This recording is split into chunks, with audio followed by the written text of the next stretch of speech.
Hey everyone, and welcome to Corrupted Creations. Today, I'm doing something a little bit different. Today, we're diving into how to set up the Feed the Beast quest mod. Because quite simply, quite simply, quests are a very important part of my mod pack, and quite an important part of most mod packs. You've got a whole load of things that you can do with them, such as just having information checkmarks,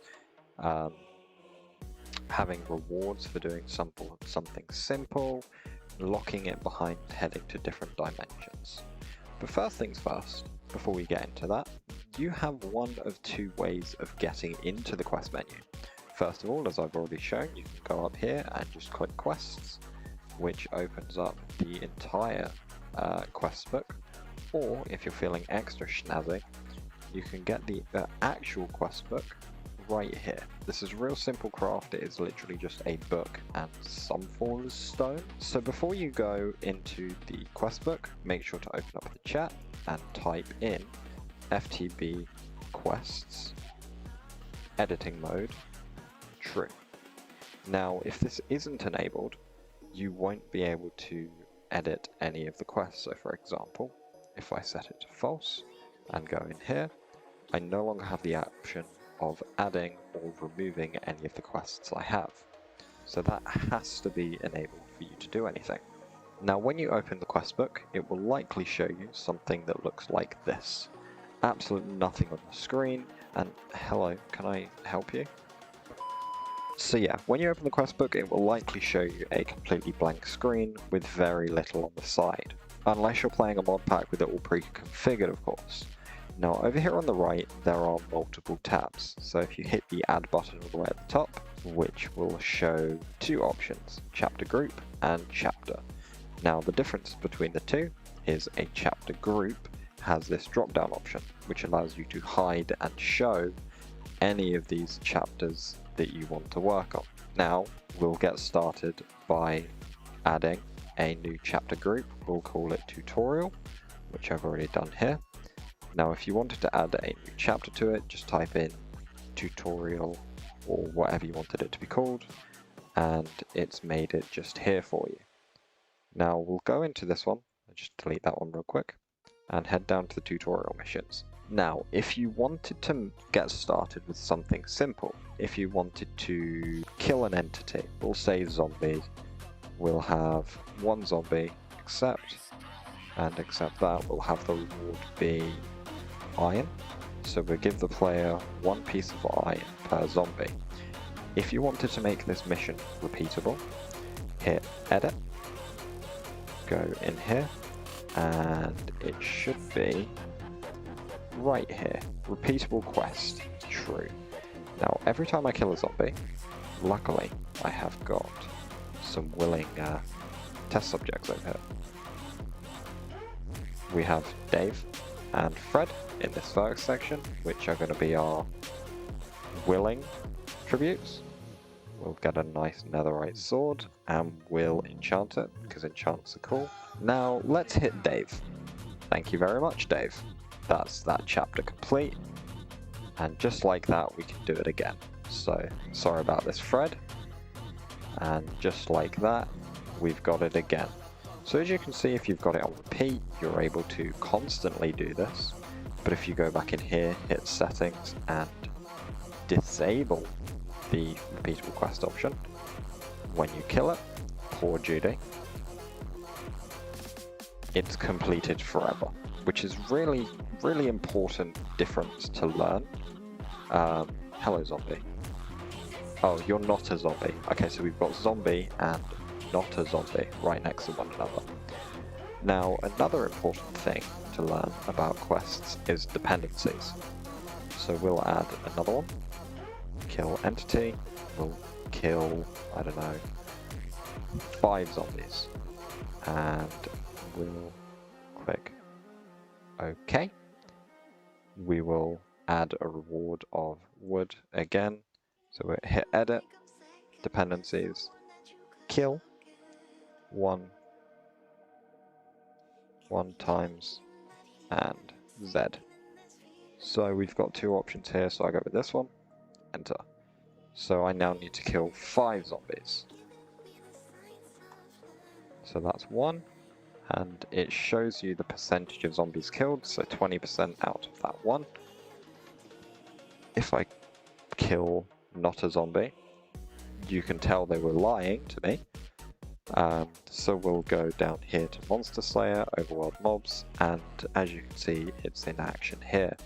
So I've killed the 1 zombie, I've got the XP and the Iron Nugget. I've got the XP and the 7 Iron Nuggets, so between these two you've got 1 full piece of iron, and then you've got XP, Iron Nuggets. Now if you complete this one, which I'm not going to try and do in this episode, you get multiple rewards. So you get 20 XP, 2 iron ingots, 1 carrot, and a zombie plush. Meant to be a plush, but there's so many errors in this mod it's hard to keep track. So one thing I did want to dive into before I ended the video is how important the checkmark option is. So we'll create this called Mine Colonies. We'll have the subtitle of this. Mine Colonies is designed to allow the player to grow a thriving city. Get started now. Voila! So now what we're going to be able to do is we're going to attach an item, say a supply camp, or a supply ship, or either or. What I would normally do is I would put it in a table, but this is just here for an example. Now we can also have the option of adding a supply camp reward, and if the player gets that, then they get 10 oak logs. Voila. Right, so we're going to right click, edit, dependency, mine colonies, supply camp is this one. Okay, right, so we're going to click on this one. We'll actually delete this, and we'll have the player get 1 XP for completing this. And then we have the supply camp. Now, say if we wanted to take this a step further, and we'll attach it to an advancement, for example. So we would right click, we would head to the advancement tab. So for example, I want to use an advancement called Mine Colonies. So we'll go up to the search bar and we would search Mine Colonies. It's one of the two, I'm not too sure which one because there's 2 for some reason, accept. Now, when you get the advancement of Mine Colonies, we will edit and attach this to the Mine Colonies tab. If we wanted to reorganize this, because I don't like how this looks, we can hit move, and we can move that up to there. Supply camp, we can then allow them to, for example, make a build tool, which is something that they find inside of the camp. Now when they get that, we'll give them another 10 oakwood, because let's be honest, Mine Colonies is a very expensive mod, and helping the player is always helpful. And voila, it's buried behind there. So now the player has to get the supply camp. I mean, you have the option of changing it to either or. So supply ship.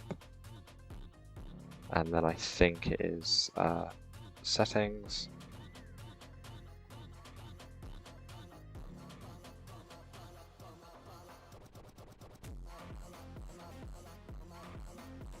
Now the player has to have either or. So we'll go in here and we'll go supply ship. And voila, that's fired off because the player has had one of these. This is where the use of optional quests come in. So you can set these two as sub-quests, so the player has to choose between doing one or the other. Now because we have that one, we can go to the build tool and we've got the oak log. Now let's say if we wanted them to build in a specific location. So we can choose location, Minecraft Overworld, and then we can choose the exact X, Y, and Z position. So the player has to be, for example, on the Y level of 11. Don't know why you'd want to do that, but you know, you can if you wanted to. Or if you wanted the player to observe a specific type of block, you can go in here and put cobblestone, because there's all these cobblestone blocks, but I don't think there's a single piece of cobblestone anywhere. Voila, and the quest is completed. Very interesting quest, but it's a good way of getting players to look at specific types of items and things. So that's all I've got time for today. If you did enjoy, I would appreciate it if you liked and subscribed. I'm a relatively small channel and relatively new, so would appreciate the support. I have a new series coming out next week, so feel free to stick around for that. I will also be uploading a part 2 of this to go into even further detail, and I will be keeping these videos as short as possible to make sure you are getting information that is interesting and not full of rubbish. So thank you all so much for watching. My name has been Corrupted Creations, and I shall see you all in the next video. Bye bye.